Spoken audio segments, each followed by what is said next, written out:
Welcome to Cherry Hill Tuition, where incredible results are achieved. In this mathematics tutorial, I will cover some of the excellent processes used by Cherry Hill to achieve the highest grades. Let's get started. You will notice that the question numbers are not consecutive and do not start from 1. This is simply because the questions refer to Cherry Hill specific material, but do not worry if you do not have access to this, as I will still cover the concepts in full. So let's get started. Question 2. By expanding and comparing coefficients, find the values of a, b, and c. Okay, so we have 25x squared plus 20x plus 6, and we need to work out the values of a, b, and c. What we can do is rewrite this as a plus bx, a plus bx plus c. And now we need to expand this side and then compare the coefficients. So let's do that now. So we have a multiplied by a, which is a squared, a multiplied by bx, which is plus abx, bx multiplied by a, which is again abx, and then we have bx multiplied by bx, which is b squared, x squared, and then we have the plus c at the end. Okay, now let's simplify this. We have, I think what we should do is get everything with the x squared at the front, and then the x's, and then anything that's left over at the end. This way it will look more like this equation. So we have b squared x squared, so that's the coefficient of x squared, so b squared x squared, and then we have plus 2abx, and then we're left with a squared plus c. Okay, and we need to compare this with 25x squared plus 20x plus 6. So let's start by comparing x squared. The coefficient of x squared on the left-hand side is 25. On the right-hand side, it's b squared. So b squared is equal to 25, which means b is equal to plus or minus 5 because we square root both sides. For simplicity, we are going to stick with b is equal to 5 only. Bear in mind, in exams, you will need to use both values of b, which will give you 2 sets of values. Okay, so let's stick with b is equal to 5. Now let's compare the coefficients of x. On the left-hand side, we have 20x, so it's 20. And on the right-hand side, the coefficient of x is 2ab. Now, we just worked out what b was, so we just plug this in. So 20 is equal to 2 multiplied by a multiplied by b, which is 5. Simplifying this, we get 2 times 5, which is 10, so we have 10a. Divide both sides by 10, leaving us with 2 is equal to a. And we are then left with a squared plus c, and then 6. So 6 is equal to a squared plus c. 6 is equal to a squared, which is 2 squared plus c. Simplifying this, we get this. We minus 4 on both sides, leaving us with 2 is equal to c. Okay? So b is 5, 2 is a, and 2 is c. So let's just write that down. A is equal to 2, b is equal to 5, and c is equal to 2. And this is our set of values. Okay, so hopefully this did make sense. We will do a few more examples just so you can wrap your head around this. And remember, the more practice you do, the better you will get at this. So keep trying. Have a go at this question on your own without looking at the working out to check if you get the right answer.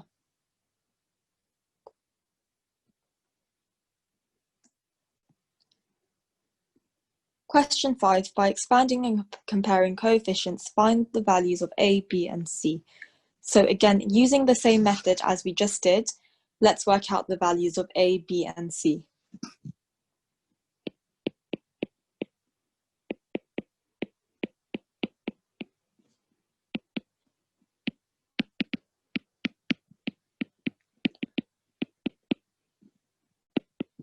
So first, let's expand and simplify the right-hand side.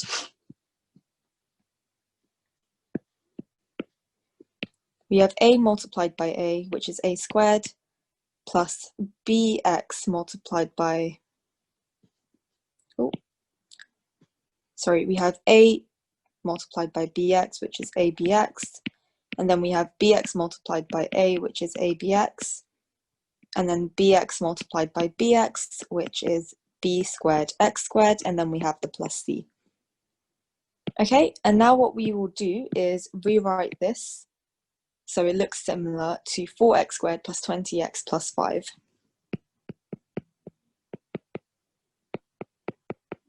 Okay, so let's start by having the x squared at the front. So the coefficient of x squared is b squared, so we can have b squared x squared. And then let's get the x's together. So plus 2abx. And then we are left with a squared plus c. So let's start by comparing the coefficients of x squared. On the left-hand side, the coefficient of x squared is 4. And on the right-hand side, the coefficient of x squared is b squared. Square rooting both sides will give us b is equal to plus or minus 2. Again, remember, for simplicity, we will use plus 2, but in an exam, you need to use both values and find two sets of values. So b is equal to 2. Now let's compare the x's. So on the right-hand side, we have 2ab, which is the coefficient of x, and on the left-hand side, we have 20. So I have changed the order around. However, this does not make a difference to the calculation, so you can do that. Now we have 2 multiplied by a multiplied by b, which we just worked out to be 2. And then we just simplify and find a value for a. So 2 multiplied by 2 is 4a, which is equal to 20. Divide both sides by 4, leaving us with a is equal to 5. And lastly, let's compare the value with no x next to it. So 5 is equal to a squared plus c, which is what's left over on the right-hand side. We just worked out a as 5, so 5 squared plus c. 5 is equal to 25 plus c. We can minus 25 on both sides to get the c on its own. So minus 20 is equal to c. So c is minus 20. Okay? So hopefully this is starting to make a little bit more sense now. Have a go at this question again on your own without looking at my working out to check if you get the right answer. So question 7, by expanding and comparing coefficients, find the values of a, b, and c. So again, we'll do the same thing as we did for the previous questions. And we'll expand and simplify the right-hand side.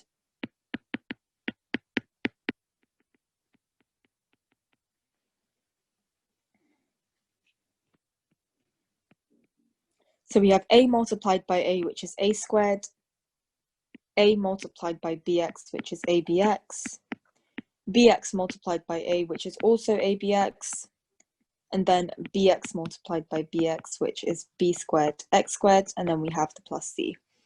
Now let's rewrite this so it looks similar to the equation on the left-hand side.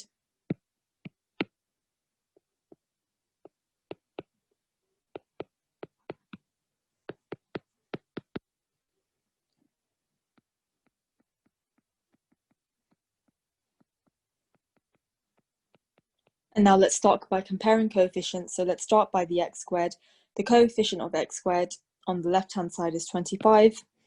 And on the right-hand side, we have b squared. Square rooting both sides gives us b as plus or minus 5.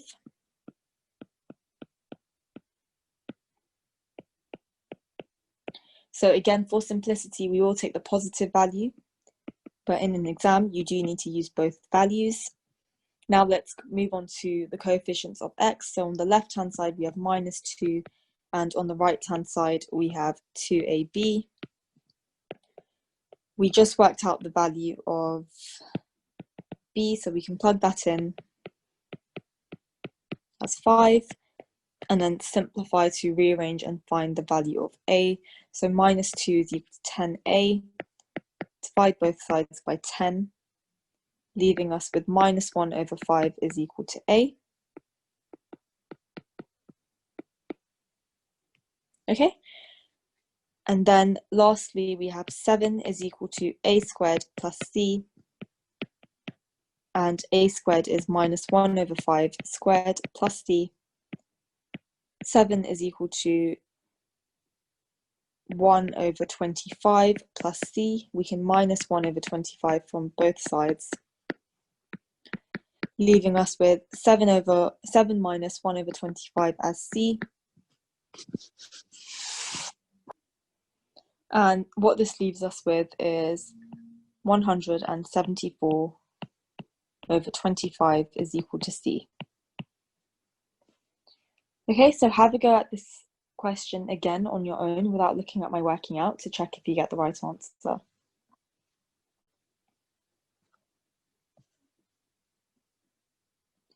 Question 11, find x if the area is 20 centimeters squared.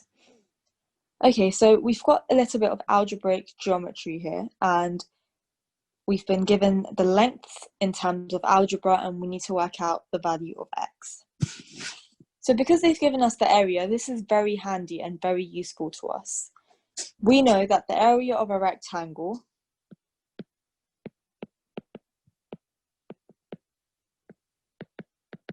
is length multiplied by width.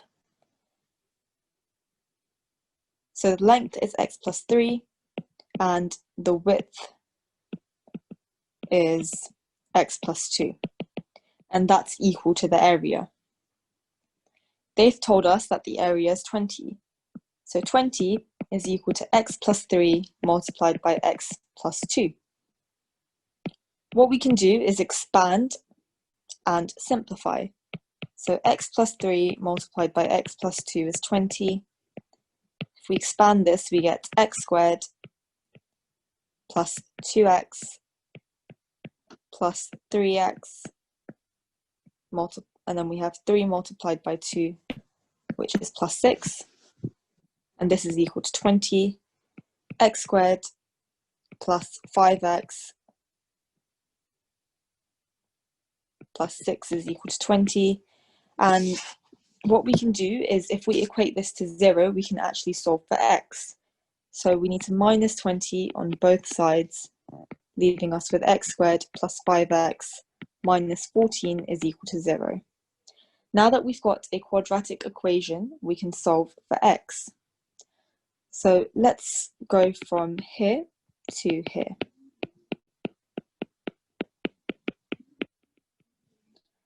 What we need to do is find a pair of values that multiply to give us minus 14 and add to give us 5. So let's list the pairs that give us minus 14 if we multiply them. So we have 7 and minus 2, we have 2 and minus 7, we have 1 and 14, minus 14, and we have minus 1 and 14. Looking at these pairs, the only two pairs that could potentially give us 5 if we add are the first two. And let's see which one works out. So 7 minus 2 is equal to 5, and then 2 minus 7 is equal to minus 5. We need plus 5, so the pair we need is 7 and minus 2.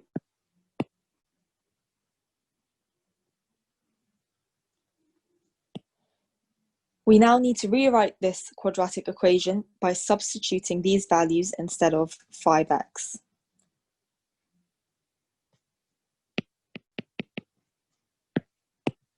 So let's do that now. So again, we're not changing the way this quadratic formula really is, we're just changing the way it looks. X squared plus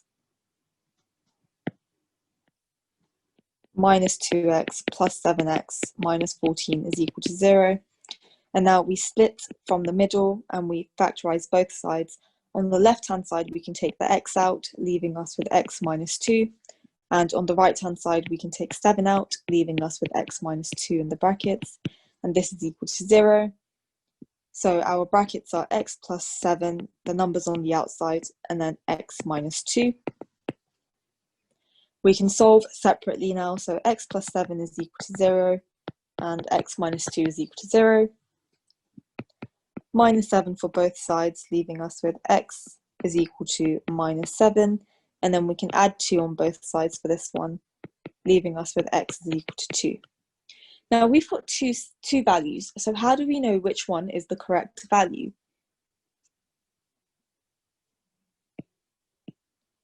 X is equal to 2 is the value we need.